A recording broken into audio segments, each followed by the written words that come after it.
Good evening, everybody, and welcome to Day Trip to Wine Country virtually.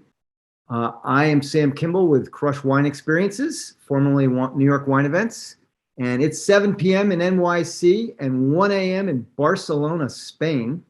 Thank you so much for joining us. Day Trip to Wine Country is presented by Citi. We are here for decadent pairing of white wines with artisan chocolates made by a master chocolatier. Our guests are from Peconic Bay Vineyards and Disset Chocolates. We are going to the North Fork of Long Island, and currently both the winery and the chocolate company reside in that area. That said, our chocolates this evening have a background and an origin partially based in Michelin-starred restaurants in Europe, including Barcelona. The story on the wines is a legacy winery on the North Fork, founded in 1980. One of the first wineries established after grape growing began in the area in 1977. The winery ran for 30 plus years and then closed in 2011. It stayed closed for 9 years until 2020 when it was acquired by new owners. All the while the vineyards were being cultivated and the vines lovingly tended. And in 2020, when it came back, the original winemaker was also brought back. And today, I'm here to tell you that Peconic Bay Vineyards is making some of the finest white wines available on Long Island. And you'll hear all about them. And I know our chocolate special guest in the chocolate expertise area will concur on that statement. The four wines that we are going to pair with chocolate are Viognier, Sauvignon Blanc, Chardonnay, and Riesling. So welcome one. Welcome, everybody. Please ask any questions or make any comments that you may have in the chat. As we're going, we'll answer those on the fly during the session. Also, if you would, hit the chat right now and tell us where in the world you are tuning in from. I know we have folks from all over the country, and it is great to see everybody. So we are traveling virtually to the North Fork of Long Island. It's a 30-mile-long peninsula in the northeast part of Suffolk County on Long Island, roughly parallel with an even longer peninsula known as the South Fork. And the South Fork, for those of you who are not New Yorkers, is where the Hamptons are. The North Fork is the winery region and very agricultural, absolutely gorgeous. And although the peninsula of the North Fork begins just east of the town of Riverhead, the term North Fork can also refer collectively to the towns of Riverhead and Southold, which make up the two townships of that geographic region of the North Fork. And along with the Hamptons, the North Fork is part of what's known as Long Island's East End. And it's all about 80 to 100 miles plus east of New York City. So with that, let's take a quick look at the map where we're going. And you'll see here in my background, to one side of me is New York City. And there you see Long Island, which is about 120 miles long. And the North Fork, there's a red map pin in the town of Cutchogue, which is roughly where our winery and our chocolate company are based. So we're way out, sticking probably 90 miles plus into the Atlantic Ocean, surrounded by maritime breezes, perfect grape growing environment and terroir for wine. All right, that is Peconic Bay Vineyards, a beautiful place out on the North Fork. And I encourage everyone who has not been out there, or even if you have, to visit. The winery's been reopened after a long, the tasting room is reopened, and it's a great place to visit. So without further ado, I would like to introduce our guests, Ursula XVII, the founder of Disset Chocolate, and Evan Dukes, the tasting room manager at Peconic Bay Vineyards. I'm going to get you guys to unmute yourselves, and we'll get started with what I hope is a lively fireside chat all about decadent white wine and chocolate pairing. So welcome, guys. Thank you for being here. Thank you for having us. Thanks, Sam. So where does this broadcast find each of you? Ursula? I'm in the headquarters office of Disset, which is in Kachuk. Peconic Bay Vineyard lies literally halfway between our factory and our storefront. So I am today in the office. Excellent. And Evan? And I am in the tasting house of Peconic Bay Vineyards, just Excellent. hanging at the tasting bar. Excellent. Well, I want to welcome everybody who's watching. We have representatives of Florida, Chicago, New York City, Long Island. Thank you guys for tuning in. It's great to have you. And I promise you, you will not be disappointed. Nantucket, Massachusetts. I love it. That is awesome. Evan, what in your, you work with people all the time who come and are looking to discover great wine, and they're finding Peconic Bay Vineyards. They've never been there before. What's the calling card? What's the unique factor about Peconic Bay Vineyards that these people discover when they come to you? Well, I think one thing that sets us apart in terms of visiting Peconic Bay Vineyards, is the different experiences that you are able to choose from here. We have vineyard tours, we have picnic reservations, we have private barn rentals. So we want to encourage a unique experience for you and your guests, something that you'll remember as opposed to just a random stop at a winery and a couple glasses or tastings of wine. So you really focus on the experience side of what you guys do. Absolutely. And I think it's especially important coming out of the year that we just had. People, want an experience to remember with their friends or family that maybe they haven't been able to see as much as they would have liked to. Tell us briefly about, I know there's one cool thing you do in the way of a vineyard tour, but I'll let you reveal what's involved because it's kind of cool. So we have these electric vehicles. They're called Moke, M-O-K-E.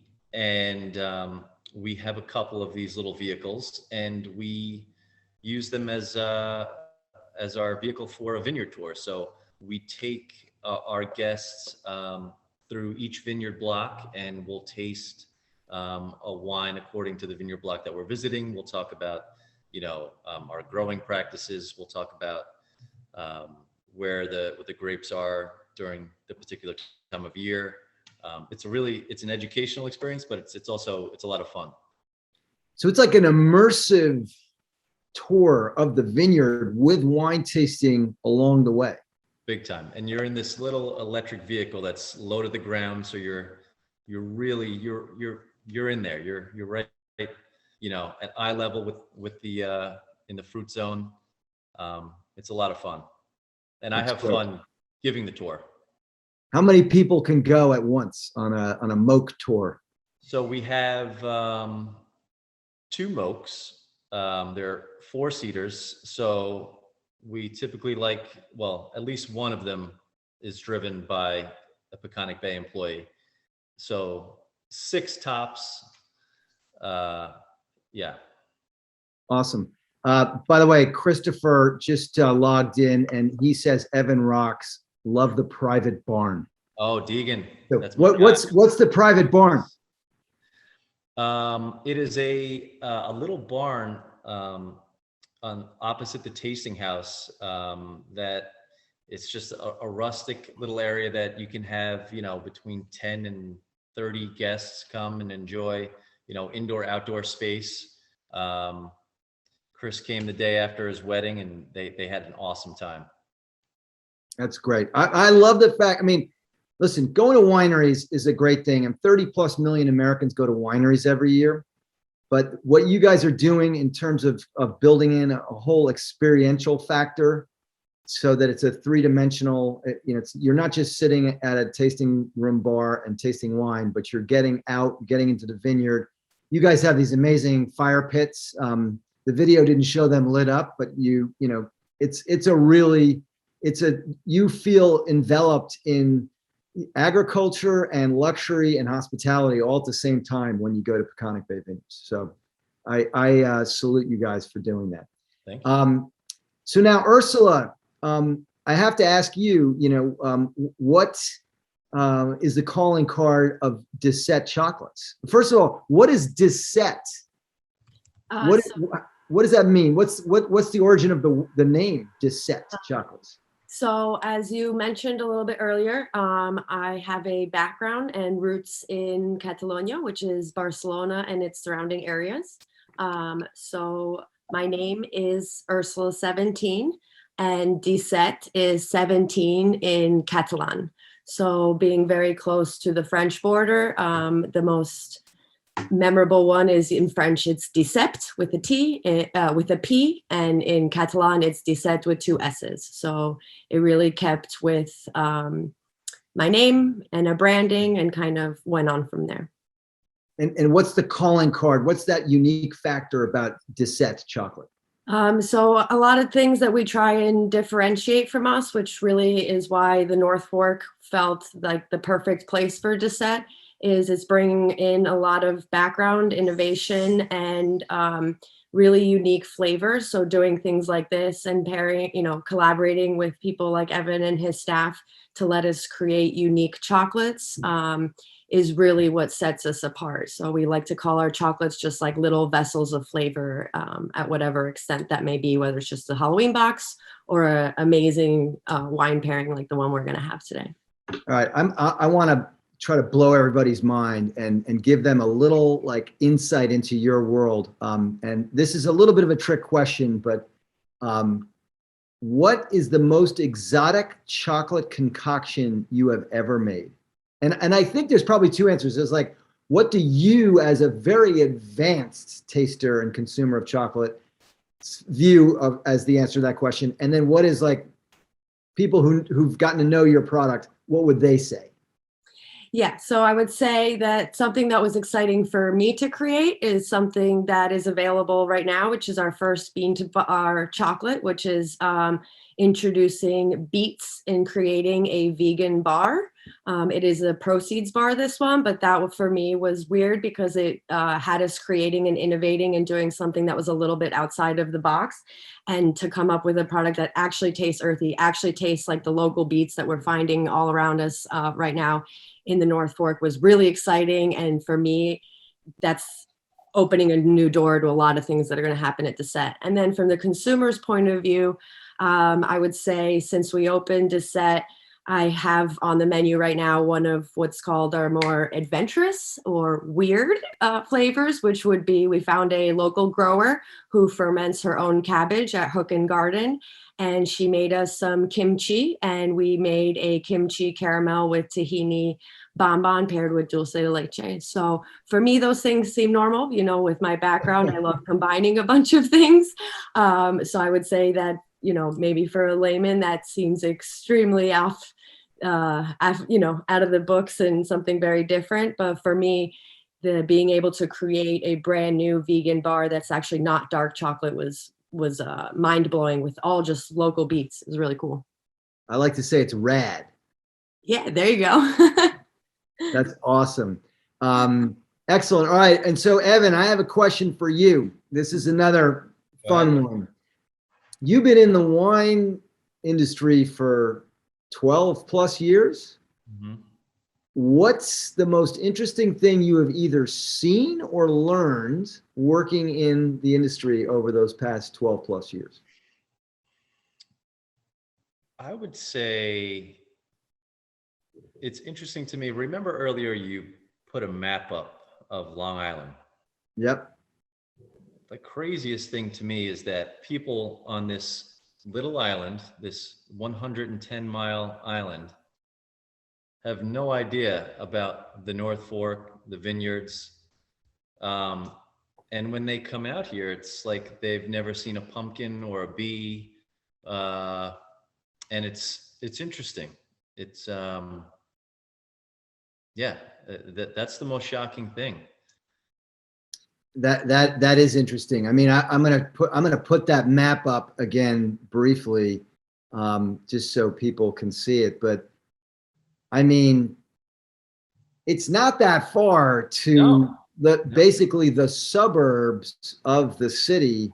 And Yeah. yet you're right. There are quite a few people who it's like they entered into another world, like another planet. Yeah, people discover the North Fork. The people who do discover the North Fork for the first time, a lot of them are from, middle central Long Island, and yeah, it's almost like they think if they keep going east, like they're gonna fall off the face.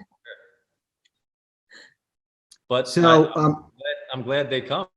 yeah, no, listen, I think it's a little bit of an eye opener for any of us who are in the wine world that something in such close proximity, New York City and its suburbs, there are so many people for whom we know in our day trip to wine country experience where we for people watching, you may know this, we host something called Day Trip to Wine Country. It happens, 7 days a week. We take people to the Hudson Valley. We take people to the North Fork of Long Island. They're private groups of 8, 10, 12 people on a luxury vehicle. And I'm always shocked. I mean, years on, we've been doing this for years. How many people, when I say, how many people have been out to one of these wineries or out to this region and tasted wine in a winery? And most of the time, maybe one hand, a lot of times nobody. And it's fascinating to me because it really is.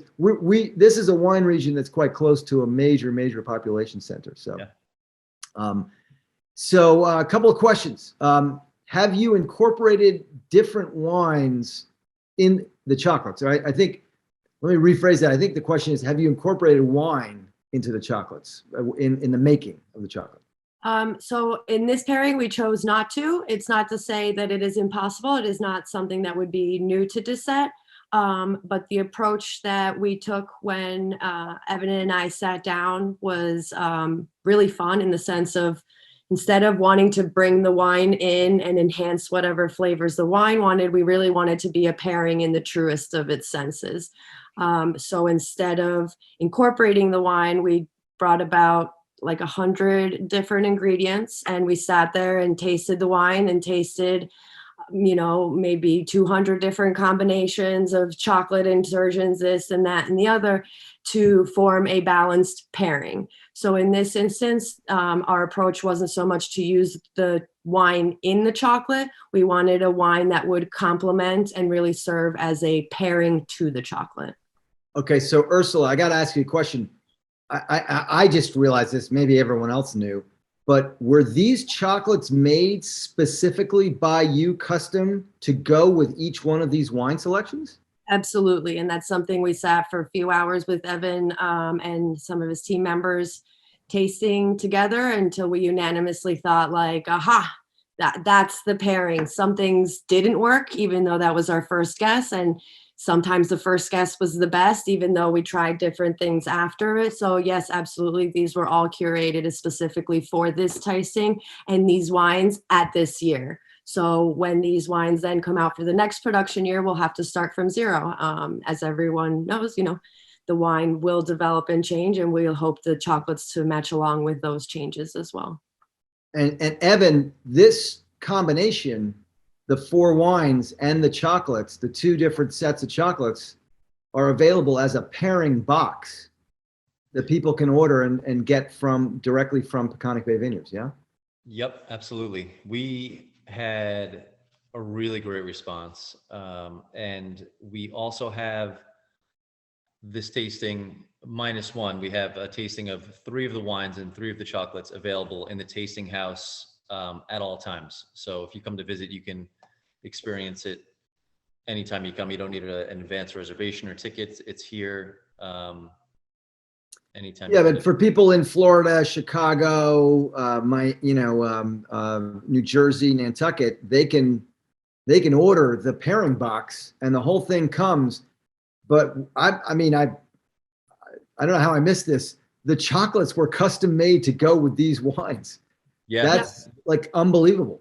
This has been over in my time on the North Fork. I've done whiskey and cheese pairings, beer and cheese pairings, cider and cheese. I've done wine and dessert pairings. You name it, I've done it. but this by far was like the most interesting and immersive and really the most well thought out pairing that I've been able to be a part of. That's Thanks great. to Ursula. Thank you.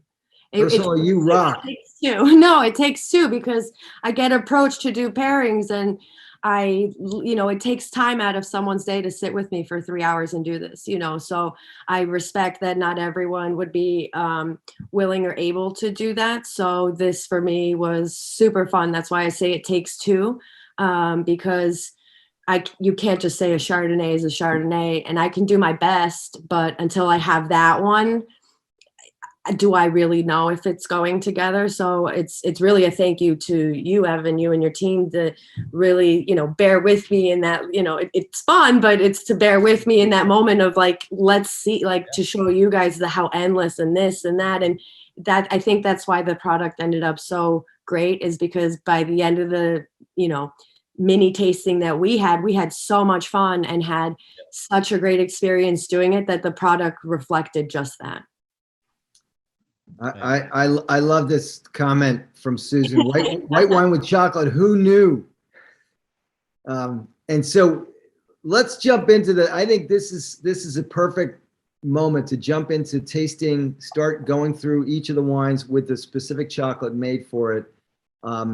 And we can answer this question, Susan. What is it about the white wines here that pair so well with the chocolates? I think that's the perfect prompt. So Evan, we're going to start with the Viognier. Is that right? Yes, sir. And we're pairing it with a milk chocolate with salted walnuts praline. That's correct. And to answer part of that question, these wines, these are all stainless steel fermented aromatic white wines. The Riesling has got a touch of sweetness, but they're not even wines that one would consider to try and pair. But we were up for the challenge, and it came out tremendous. Sparkling wines go really well with chocolate as well, but these pairings are amazing. And even remember, we did try a couple of reds. We did. And we stuck with an all white flight. Even though we did try, we felt that these, we're really going to do Peconic Bay Vineyard wines justice. All right, so walk us through this combination of the Viognier and the milk chocolate. Which, first of all, I need to figure out. I've got the chocolate here. It's going to be the milk chocolate looking. No, I'm just kidding. It's going to like a medium sort of brown shade. Yes, exactly. You'll see one that looks a little bit more like a caramel, not that one. It's a little bit darker, not as dark as your dark one. And it does have like a swirl of blue on it. Yep, I see that. That's great. Now, Evan, what is our tasting sequence? Should I take a sip, then take a bite of chocolate and another sip? Sip, bite, sip. So here we go. Viognier is really aromatic. It's medium acidity. Tends to have some more exotic fruit flavors, but it's also known for its texture. This one really isn't too creamy, but it's low acid, so it's kind of mouth-filling. So we thought this was going to be, well, I guess none of them were really easy pairing, but first of all, why don't you talk about the chocolate a little bit? Yeah, so I remember when we were tasting it through, we tasted several things, and this is one of the ones where we tried to kind of hit all, 5 or 6 points on your palate to kind of create a whole balanced thing. Sometimes people think pairing like with like acidic with acidic or non-acidic, and you'll see here that we really kind of went in the other direction to give you a balanced one. So we paired it with milk chocolate, which we thought would then bring some creaminess to the Viognier. And then we also wanted to add a little bit of walnuts, some nuttiness. We tried several different nuts. We felt the walnut fit the best. And then actually when we added a flake of salt at the end, it was like, okay, this is it. Now we're hitting all, points on our palate. So I'm going to go ahead and do my own too. I love it. The chocolate really makes the Viognier come alive, and vice versa. There's something about when you do the sequence, sip, bite, sip. It Yeah, really adds to the alternating. It's like evolving. Mhm. Yeah. And you're right, Evan, the medium acidity is just the right amount of bite Mhm. to go with the milk chocolate and with the praline, because it's also kind of medium in terms of its intensity, the chocolate. Mm-hmm. Exactly. Awesome. Love it. That's a great one. All right, so we're the next one is the Sauvignon Blanc, yeah? Mm-hmm. This was a really cool one too to see. Definitely. By the way, and I think Nancy said, and Chris said the Viognier, this Viognier is arguably the best Viognier on the North Fork of Long Island right now. We've gotten so many compliments on the Viognier. It's easily been our best seller. And it's, you know, not everyone has Viognier out here. We're lucky enough that, you know, 10 plus years ago, Greg, who's now the winemaker, asked to plant Viognier. And now he's back. All right, so Sauv Blanc is the next wine. Ursula, tell us a little bit about this chocolate concoction, because it looks amazing. I've never heard of this before. Yeah, so this is a little bit on the theory of the beet chocolate that I talked about before. It's a vegan fruit chocolate, which means it does not, it looks completely white, does not contain any dairy. And the substitution for dairy is yuzu, which is a Japanese lemon. It's even sweeter with the Meyer lemon, which would be the sweet lemon that we are more familiar with here in America. So we felt that the Sauvignon Blanc actually needed a little bit more acidity and then had a little bit of the tropical notes. So we matched that with some banana. And then last but not least, we wanted to kind of mimic what in wine world we call the peppery, right? You guys say the it's got some pepper, got some spice. So we felt that just a little bit of chili kind of brought that to the wine and enhanced it. So you'll see as you take your bite, sip, bite, that that will evolve as well. Now, Ursula, is this the one that looks like white chocolate? It looks just like white chocolate, absolutely. Yep. Oh my God, that is amazing. Yeah, this one was really fun to play around with. This Sauvignon Blanc has so much going on.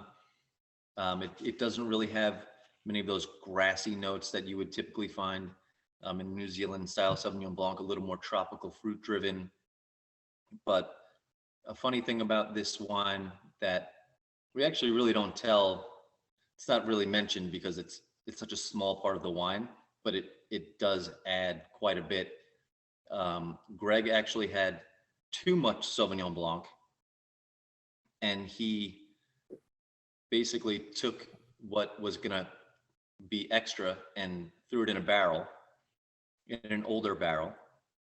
So there's 1 barrel worth of oak Sauvignon Blanc in this. So it adds a little bit of texture, a little bit of weight. Yeah. And I think it makes that little banana pop big time. Well, the spiciness in the chocolate is enhanced by the refreshingness of the Sauvignon Blanc, but the Sauvignon Blanc has enough, like you said, it's softened a bit with that a little bit of component of barrel fermented. That, man, I mean, that's the spicy thing with this Sauvignon Blanc is amazing. Again, these were really cool to just come, you know, I would say most of the time our first guess was completely wrong. So you literally laid out 100 ingredients and started just I experimenting? have to count them, but it felt like 1,000. But so yeah, cool. I bring, you know, little 2-ounce cups of banana chips and this and that, and just to mimic the flavors. As you can see, we didn't use banana chips in this, and it wasn't the first one that we picked, but as we were tasting, you know, we taste the wine alone first for me to like kind of get my palate around it. And then Evan said tropical, and I was like, oh my gosh, like you're right. That's the nail on the coffin. Like that's what we're missing. So we put a banana chip on top of what we were doing, and okay, you know. It So was much an fun. setup. What's that, Evan? What Ursula came to this winery with was an incredible setup of different flavors and chocolates and ingredients. I was blown away.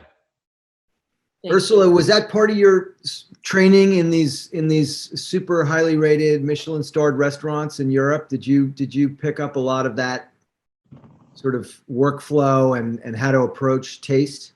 Well, I would say that, you know, I have been able to refine my palate through working at all these high-end restaurants in several different countries. And so that helped me refine my palate. So then when I ventured off into Disset and people started approaching me about pairings, whether it was wine, beer, cheese, what have you, again, I can do an easy one where I'm tasting your thing by myself at home and I'll do what I think is best. But an opportunity like this, I felt it needs its justice. And we need to really see all of the possibilities, because we could say, okay, this is acidic, so we should have lemon, right? Because, and no, maybe not. Maybe that's like too acidic. It's killing the wine. It's killing the tropical notes. It's killing everything else that it is bringing.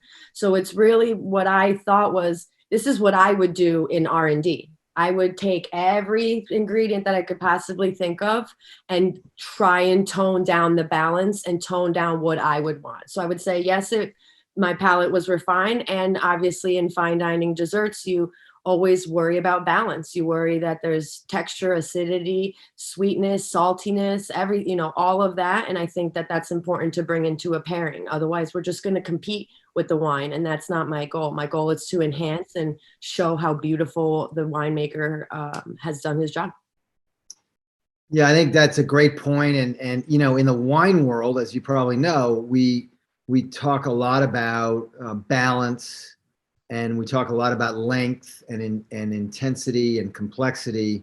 And you know, there's literally the Blick system of the WSET tasting, and that's balance, length, intensity, complexity. And frankly, that, you know, that process, it really does train your palate. And then when you do have something like this combination we just had that is so magical, you can put your finger on what's going on, and that's exciting.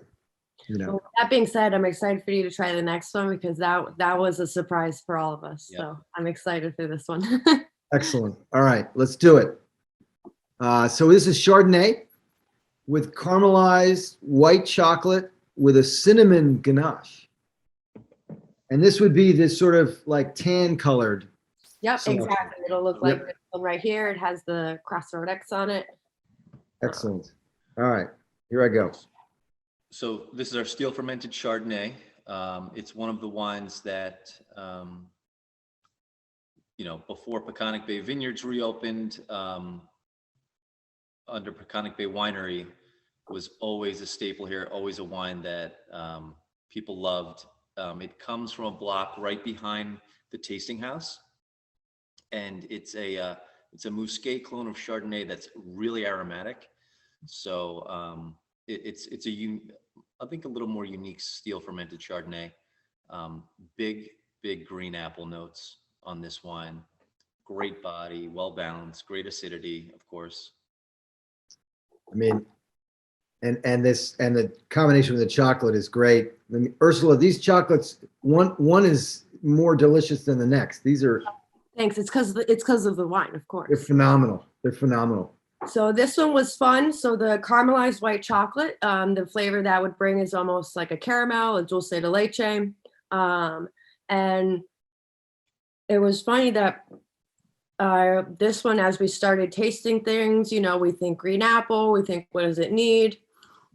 And then for some reason I was like, okay, like humor me, because we do get this fresh, crisp green apple, which a lot of wine flights will describe something as that, but this is a Chardonnay that I really could pinpoint that apple on my palate.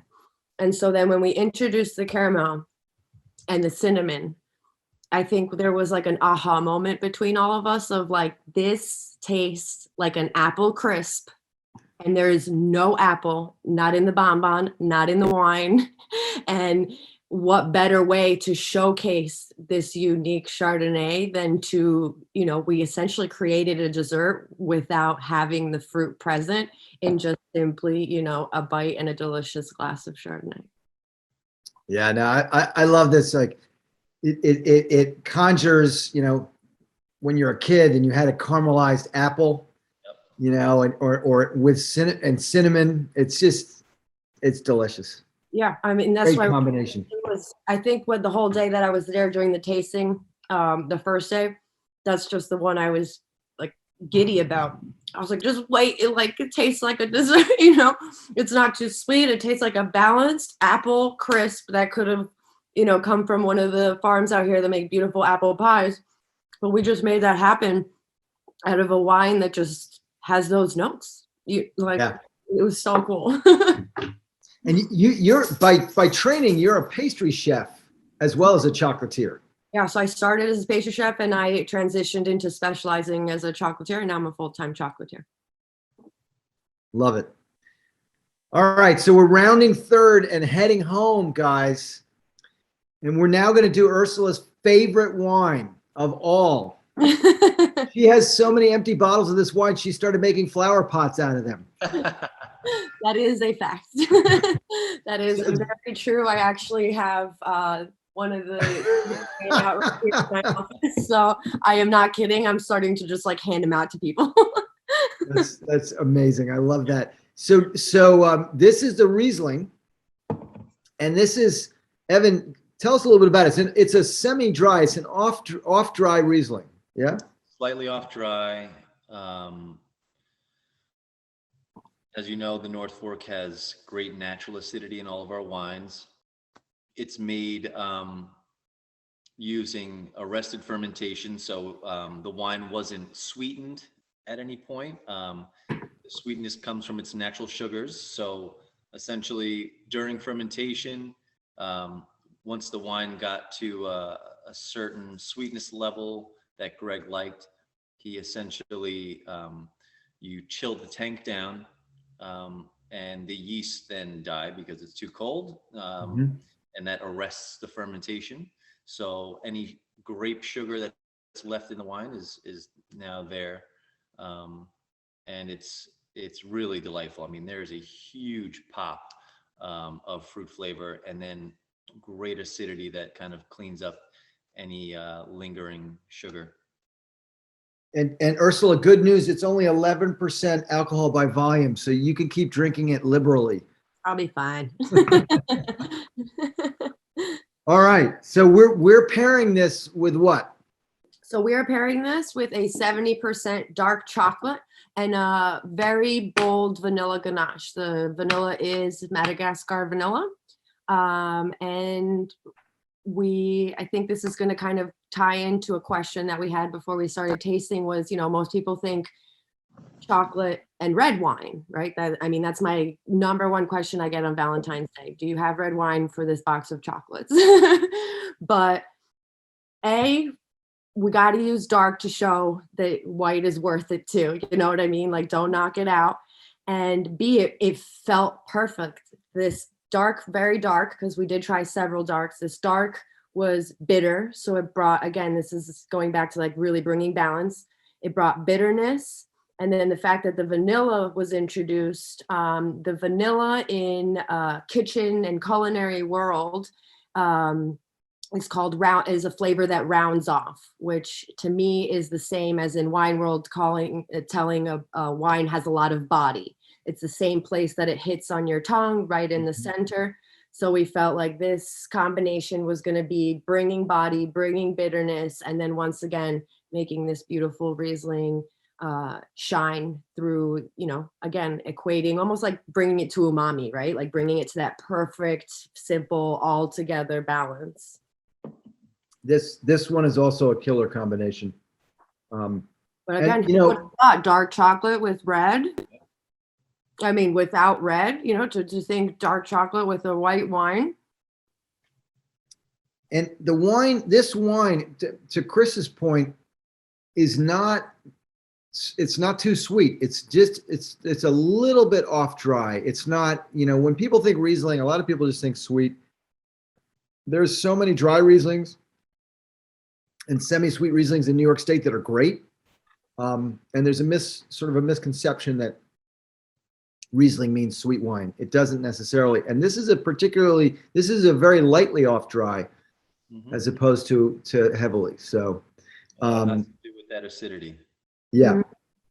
And the great part about these pairings, once we got going and we were like, you know what, all white wines.